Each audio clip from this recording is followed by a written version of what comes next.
Um mago poderoso, temido por todos, mora em um castelo abandonado que fica no coração de uma floresta sombria e perigosa. A sua nova serva é uma elfa linda como uma princesa. Ela só quer saber uma coisa de seu mestre: de que jeito ele vai matá-la. Mas para nossa surpresa, o mago não é uma pessoa do mal. Ele é só antissocial e gastou toda sua fortuna para comprar a garota na qual ele se apaixonou. Foi amor à primeira vista. Essa história começou no dia anterior, quando uma garota estava sendo atacada por um mago disfarçado de cavaleiro. Ela pede por socorro e o nosso prota chega para o resgate, dando a desculpa que estava dormindo e foi acordado de seu longo sono. O mago tentou bater um papo, já que os dois trabalhavam no mesmo ramo. Porém, o prota é o prota, né? Então ele não quer amizade com magos que precisam ameaçar garotas inocentes. Ele então explode a sua cabeça, jorrando ketchup para todo lado, mas fez isso na frente da garota. Ela se traumatiza e desmaia. O prota usa a magia do círculo rebobinador para limpar a bagunça. Ele pensa que já que o ketchup foi limpado, a garota vai pensar que tudo foi um sonho. Ele vê que ela carregava uma cruz, o símbolo da igreja. Provavelmente faz parte dos apóstolos dos deuses, os maiores inimigos dos magos. Ele pensa em teleportar a garota para o meio da cidade, onde ficará mais fácil de encontrar, mas alguém interrompe a sua magia. É Barbados, um mega vilãozão e grande amigão do nosso prota, que se chama Zagan. O prota tenta ignorá-lo e continua a ativar sua magia. Depois retorna para casa, mas o malucão vai seguindo ele e não desgruda igual um carrapato. Ele tem essa cara de vilão maligno cansado, pois usa sua magia em seu próprio cérebro, para que não precise mais dormir. Ele trouxe uma notícia interessante. Marcosias, um dos arquidemônios, foi desta para melhor. Arquidemônio é o título mais alto que um mago pode atingir, sendo de grande honra e poder. Dos 13 arquidemônios, ele era aquele que viveu por mais tempo, tendo durado mais de 1000 anos. Na cidade de Kianoides vai ter um leilão com todos os seus pertences. Eles chegam na cidade, mas Zagan já sabia o grande plano de Barbaros. Ele queria lhe pedir dinheiro, já que gasta tudo com mulheres, o que o prota não aceita. Barbaros lhe oferece várias mulheres. O prota até tem interesse, mas acha que elas são muito problemáticas. Em outras palavras, ele é antissocial. Os guardas da cidade estão em alerta, pois alguém tem sequestrado mulheres jovens para realizar experimentos de magia. Zagan pensa que é uma decisão muito tola. Talvez alguém esteja tentando invocar um demônio de verdade, mas não é possível, isso não existe nesse mundo. É coisa de contos de fada. Barbados fala que Zagan pode ser um dos suspeitos, mas precisaria vários magos para realizar rituais, e Zagan não tem amigos, então rapidamente acabariam as suspeitas. O mago antissocial nunca pensou que amigos seriam importantes para sua vida. Quando chegam na arena do leilão, os dois magos percebem que hoje só tem os brabos: Kimaris, o Lâmina Negra, Gremory, a Feiticeira, e Velifor, a Aparição. Todos são magos poderosos, candidatos para arquidemônios. Seu amigão Barbaros também é um dos candidatos. A Feiticeira observa os dois de longe, junto desse leãozão. Barbaros é conhecido como o Purgatório. Já o prota ainda é muito jovem, por isso não tem um título maneiro. Porém, ele também é um dos candidatos, deixando os veteranos bem surpresos. É apresentado então a última peça do leilão, e o prota não estava nem aí. Era o dia mais tedioso de sua vida. Mal esperava ele que quando tirassem aquele pano, sua vida mudaria para sempre. Era uma elfa com lindos olhos azuis e uma beleza incomparável. Elfos são uma raça lendária, da Terra Santa e distante chamada Norden. Foi naquele momento em que aconteceu. Seu coração batia como nunca antes. Foi amor à primeira vista. O leiloeiro descreve a garota como se fosse um objeto e oferece a proposta de 10.000. Porém, mal termina sua fala, pois o prota grita: "Eu dou 1 milhão por ela." Essa era toda a sua fortuna, ou seja, ele vai conseguir uma garota e virar um mendigo. Ele mesmo não entende esse sentimento em seu coração. Ela era tão maravilhosa, ele só queria ajudá-la, ver a garota sorrir, além de tocar esses lindos cabelos prateados. Barbaros pergunta que tipo de ritual ele vai fazer com a garota, porém o prota se expressa muito mal e dá um sorriso maligno, que assusta até esse cara malucão. Ele se aproxima da elfa sem saber o que falar. O vendedor lhe explica sobre a sua coleira. Ela foi colocada pelo antigo dono e impede ela de usar magia. Se remover, a garota pode tentar fugir. De qualquer jeito, ninguém sabe como remover. Novamente, o prota se expressa muito mal. Ele só queria conversar, mas assusta o vendedor, dizendo que mal pode esperar para ouvir os doces barulhos que a garota vai fazer, com uma cara bem maligna. Essa é a única expressão que ele conhece quando conversa com as pessoas. Todos ficam assustados enquanto ele fica sem entender se acabou dizendo alguma coisa errada. Foi assim que chegamos nessa situação. O prota não sabe como iniciar a conversa com uma garota, enquanto ele fica pensando em dizer frases clichê, do tipo, o dia tá bonito hoje, né? Na maior tempestade. É a garota quem acaba falando primeiro, pedindo permissão. Ele fala de uma maneira muito fria e irritada, enquanto fica se doendo arrependido por dentro. Ela se pergunta de que jeito ela será morta, para que se prepare primeiro, mesmo o Prota insistindo que não vai mandar ela pro Palmeiras. A garota ainda se assusta com os seus instrumentos de tortura. O Prota pensa que isso pertencia ao antigo dono, e ele não teve tempo de limpar. Ele tenta acalmá-la se apresentando, mas não consegue perguntar o seu nome. Percebendo que ele é um homem de poucas palavras, ela lhe conta o seu nome por vontade própria, e se chama Nefélia, mas pode chamá-la de Nefe, deixando ele super animado. Ela diz que não é normal os elfos não terem um sobrenome.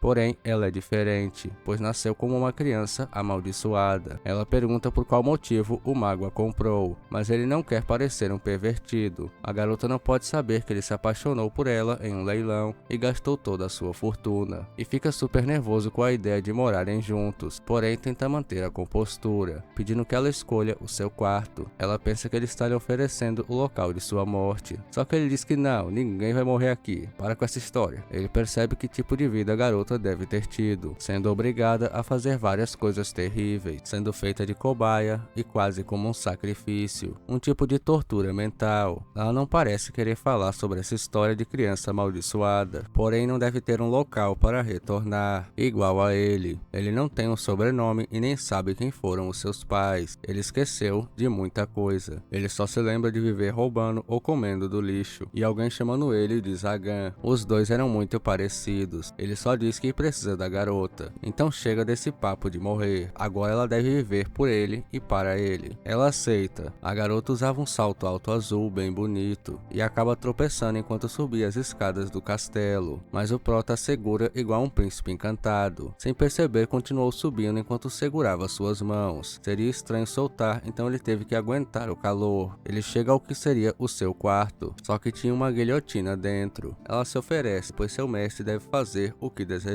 Ele tenta dar uma desculpa esfarrapada e depois faz uma magia explosiva do tamanho de uma formiga e explode a guilhotina, deixando a garota um pouco assustada. Isso é o que acontece por andar com um malucão tipo Barbaros. Ele ainda pensa que o local está muito vazio e triste, mas a garota vai olhar para a luz da lua e o Prota vai junto. A lua é tão linda porque os humanos ainda não conseguiram alcançá-la. Ela decide ficar com esse quarto porque foi seu mestre quem escolheu. Ela dá um sorriso e agradece. O Prota fala que já faz muito tempo que ninguém lhe agradece por nada, e a garota fala que ela também já não agradecia ninguém há muito tempo.